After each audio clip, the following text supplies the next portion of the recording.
هل بابجي موبايل لعبة ولا مشروع للسيطرة على جيل كامل؟ تعالوا أقول لكم على القصة كلها بالأدلة والتفاصيل. بالرغم إن أنا مبطل بابجي من 4 سنين، لكن في ناس كتير قوي وخصوصا الناس القديمة في بابجي ما قبل ال 2020 يعني لما بيشوفوا الخلقة دي بتفتكر منجاو والسولو ونصايح الرانك واللايفات ومعاناتي مع الهكرات، وأنا متأكد إن في ناس هتشوف الفيديو ده وهتكتب لي في الكومنتات أنت منجاو بتاع بابجي.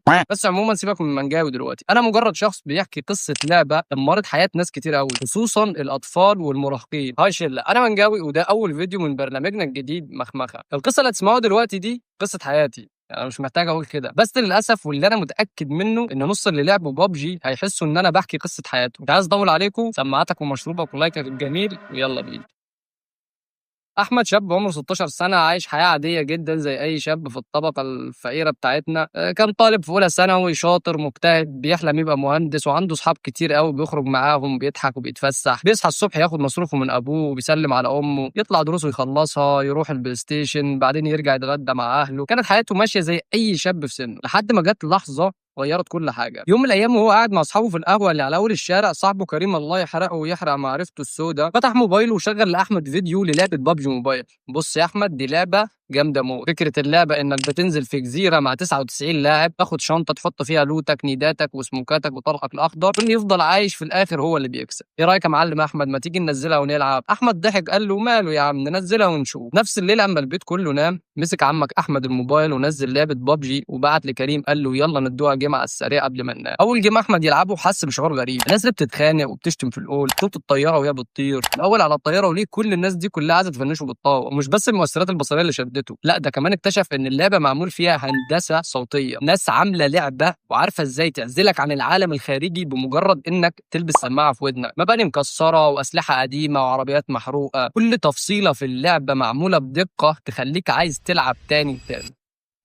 الأول أحمد كان بيلعب ساعة واتنين بعد المدرسة، بس مع الوقت بدأ يلعب أكتر وأكتر، يرجع من المدرسة يفتح اللعبة على طول، يفضل يلعب ويسهر لحد الفجر. مش مهم ياكل مع أهله، مش مهم ينزل مع أصحابه، مش مهم يخرج، مش مهم يذاكر، أهم حاجة إن هو يلعب بابجي ويكمل التقييم. اللي بالمناسبة اللعبة قدرت تضحك على عقولنا بسيستم التصنيف اللي عملته. السر هنا في التصميم النفسي اللي معمول بحرفية. أول حاجة نظام الباتل رويال، 100 لاعب بينزلوا في جزيرة وآخر واحد يفضل عايش هو الفايز. السيستم ده بيخليك تحس إن أنت في حرب حقيقية، بيخليك مركز قوي في الجيمات، ونبضات قلبك بتزيد في كل فايت. كل خطوه صح او غلط ممكن تكون الاخيره بالنسبه لك في الجيم. تاني حاجه وهي الزون، الخريطه اللي بتقفل كل شويه، فانت مجبور تتحرك وتواجه الاعداء، وده بيزود التوتر والاثاره. كمان حريه اللعب، لانك تقدر تختار ازاي تلعب، نوع الاسلحه، نوع الدرع والخوذه، ازاي تختار بيت تكمبر فيه. كل ده بيديك احساس بالتحكم في شخصيه اللعبه ويحسسك ان انت اللي جوه اللعبه. واخيرا واهمهم نظام مكافآت، كل ما تقتل لاعب تلاقي سلاح احسن او تطلع في الترتيب، دماغك بتفرز دوبامين اللي هو هرمون السعاده. واللي لاحظه احمد واترعب لما عرفوا ان اللعبه كانت مصممه بنظام ماكينات القمار بالظبط، الصناديق العشوائيه والسكنات النادره بتخليك ترجع تلعب عشان تكسب اكتر. وهنتكلم كمان شويه عن الموضوع ده. كمان التفاعل الاجتماعي مع اصحابك والدردشه الصوتيه والرومات والغرف الخاصه بيخلوك تحس ان انت جزء من عالم موازي غير العالم اللي انت عايش فيه. الجرافيكس الواقعيه، الاصوات زي خطوات اللاعب، صوته وهو بيسحب، صوت النفس لما دمك بينقص، صوت الزون وهو بيقفل، كل ده بيرفع الادرينالين وبيخليك تحس ان انت جوه اللعبه فعلا. وكل ده معمول مخصوص عشان يرفع ضربات قلبك ويخليك دايما متوتر. احمد الغبي المتخلف بقى بيلعب طول الليل وبيصحى متاخر، مبقاش همه حاجه غير بابجي والتقييم. حاج والحاجه خدوا بالهم من ابنهم، واخد جنبه دايما قاعد جوه اوضته. خدوا بالهم كمان ان الواد بقى عصبي وبقى صوته عالي، طول الليل بيزعق لاصحابه في الموبايل. كل ما حد من اهله يقول له بخ احمد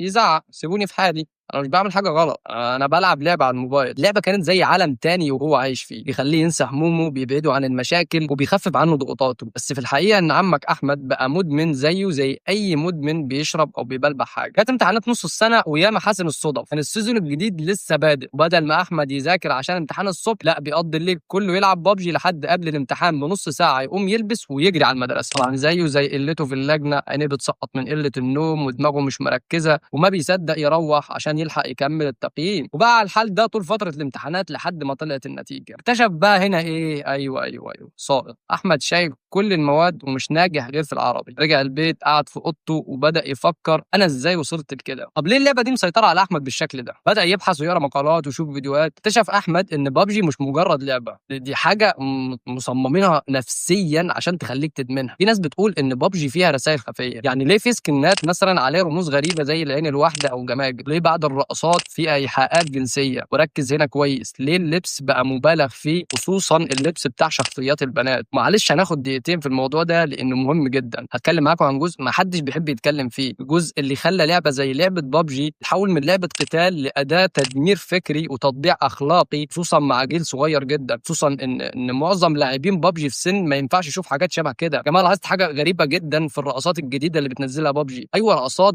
لعبه بابجي موبايل، بس بقت غريبه. دي حرفيا بقت مليانه ايحاءات جنسيه واضحه، بنات بترقص وحركات وطريقه لبس ما ينفعش طفل عنده 14 15 سنه يشوفها. غير الوضعيات الغريبه واللبس اللي بقى شبه افلام البلاس 18. دي ما بقتش لعبه حرب اصلا. يعني انا افتكر زمان كنا بنختار لبس الشخصيات على حسب قوه الشخصيه او التمويه. دلوقتي بقت الشخصيه البنت تلبس لبس ضيق جدا قصير جدا ولايق جدا على عالم تاني مش عالم حرب. طب ليه يخلوا البنات تلبس كده في لعبه اصلا كلها حرب؟ ال الهدف واضح جدا يا جماعه، تطبيع تدريجي للاباحيه، جذب عقول المراهقين عن طريق الغريزه. فين يا جماعه؟ في بعض الرقصات واخدينها حرفيا من فيديوهات تيك توك ممنوعه، فيديوهات بلس 18. في رقصات بقت موجهه لاثاره غرائز الاطفال بشكل مباشر، وده مش مجرد صدفه، ده مدروس جدا ومتعمد جدا ومستمر في التحديثات الجايه اكتر واكتر. في نظريه بتقول ان اللعبه بتستخدم رسائل ضمنيه بتوصل لعقلك الباطن تخليك تاخد قرارات من غير ما تحس. ما فيش اي ادله بتثبت ان اللعبه فيها رسائل دينيه او شيطانيه زي ما بيقولوا، بس اللي اكيد ان اللعبه بتستخدم تقنيات نفسيه زي الخوف من الضياع. الاحداث اللي بتنزل لايام محدوده والمكافآت النادره اللي بتيجي كل فين وفين تخليك تحس ان انت لازم تلعب دلوقتي والا المكافاه دي هتفوتك. كمان اللعب مع اصحابك بيخلق ضغط اجتماعي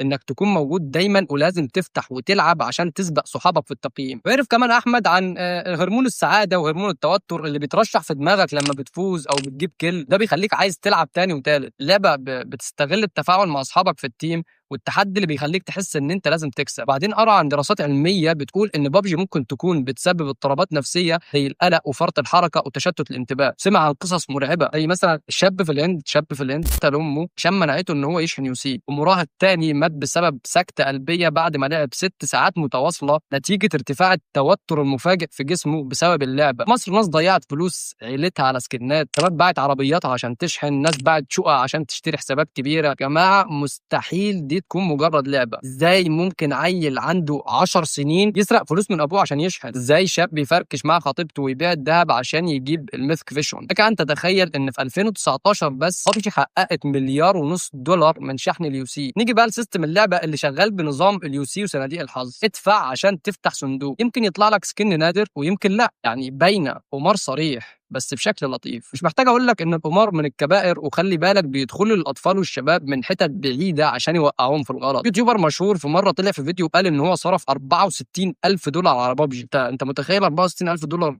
كام مصري؟ كان ممكن يشتري بيهم بيت او عربيه، بس هو اشترى شورت وطياره في لعبه. غير مشاهير العرب اللي كانت بتشجع الاطفال انهم يصرفوا الاف الدولارات على اللعبه بدون ذكر اسماء، يعني ربنا يهدي الجميع. ناس باعت عربيات، ناس باعت موبايلات، ناس بتبيع حسابات. كل ده عشان ايه؟ عشان فورتالجي مثلا.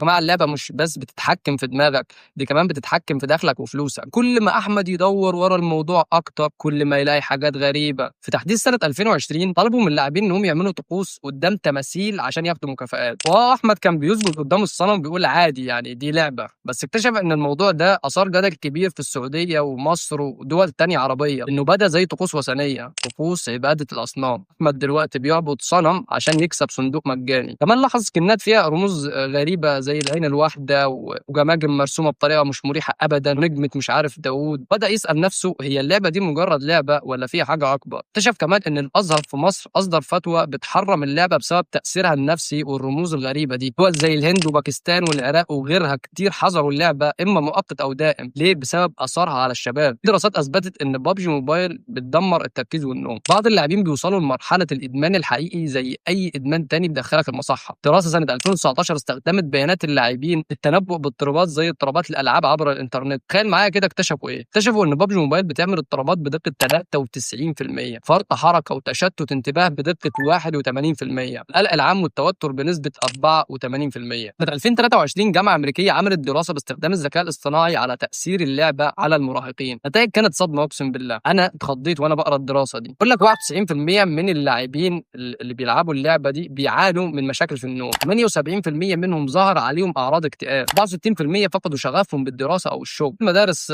طلبه سقطوا في دراستهم، في الشغل موظفين اتفصلوا عشان كانوا بيلعبوا في وقت الشغل ومش مهتمين، في البيوت ناس متجوزه طلعوا حريمهم بسبب الخيانه اللي في اللعبه، وغيره وغيره وغيره. حرفيا يا جماعه دلوقتي في اي مكان ممكن تلاقي حد بيلعب ببجي، شركات، محلات، جوامع، حمامات، مطابخ، في الشارع، قدام فرع وي. اطفال كتير في بيوتنا النهارده مش بيلعبوا في الشارع الالعاب التقليديه ولا بيتعلموا حاجه جديده. حرفيا الاطفال ما بقتش بتعيش طفولتها، كل اللي بيعملوه انهم قاعدين بالساعات قدام الموبايل لابسين سماعه وبيلعبوا ببجي. طب ليه يعني؟ ليه الاطفال والبنات بيقعدوا بالساعات قدام التليفون؟ عصبيه وصوت وزعيق، ينسى ياكل، ينسى يذاكر، ينسى نفسه. طفل عنده 9 سنين بيزعق وبيتخانق مع امه عشان قطعت النت ولا فصلت فيشه الراوتر. بنت عندها 14 ولا 15 سنه بتعرض نفسها لواحد خليجي عشان يشحن لها ولا يبعت لها شعبيه. اللي ما حدش واخد باله منه، البنات الفتره الاخيره بقوا مستهدفين جوه اللعبه. ناس بتدخل على البنات كلام وسخ، معاكسات، مش لفظي. كتير منهم بيستغلوا البنات الصغيره دي في علاقات شمال وعلاقات مش كويسه، او يطلبوا صور مكالمات. قصص لبنات صغيره تم ابتزازهم بسبب اللعبه. وعايز اديك معلومه حطها حلقه في ودنك، اي طفل مهما كانت تربيته قد ايه كويسه، بمجرد ان هو يدخل اللعبه دي يتعلم الشتايم والسب والقذف، يتعلم حاجات وحشه قوي. كمان اي بنت بتدخل اللعبه مهما كانت عيلتها محافظه ممكن تبيع شرف عيلتها كله عشان لبسه ولا سكن طياره. 60% من البنات اللي بتتعرض للتحرش على اللعبه مش بيحكوا لاهلهم. 30% من حالات الانتحار الرقمي في الدول العربيه مرتبطه بالالعاب القتاليه وعلى راسها ببجي. الاطفال بيبعدوا عن اهلهم، البنات بيبقوا عايشين في وهم الرومانسيه وسط ناس بتمثل غرض شحن اليوسي. المراهقين بقى بيتخانقوا في البيوت بسبب اللعبه، حالات عنف، حالات انتحار، تراجع في التعليم، اضطراب في النوم، قلق، اكتئاب. الدنيا بايظه واحنا مفكرين انها مجرد لعبه العيال بتتسلى بيها وهي بتلعبها. في النهايه يا جماعه ببجي مش مجرد لعبه، ده مشروع نفسي ضخم معمول كويس قوي عشان يسيطر على وقت وعقل الشباب والاطفال. ومش عيب خالص، يعني مش عيب خالص انك تلعب، بس لازم تكون واعي، لان اللعبه دي دمرت حياه ناس كتير قوي زي احمد. عايز اسال سؤال بس، ايه يا ريت كل واحد يشوف الفيديو ده رد عليا تحت في الكومنتات. لو لعبت ببجي قبل كده، ايه اكتر حاجه شدتك فيها؟ ايه اكتر حاجه شفتها جوه اللعبه واستغربتها وانت بتلعب؟ طبعا لو عجبكم الفيديو ما تنسوش تعملوا لايك واشتراك وتتابعونا، عشان الفيديو الجاي هنتكلم عن حاجه اخطر من لعبه ببجي. وبس كده، سلام.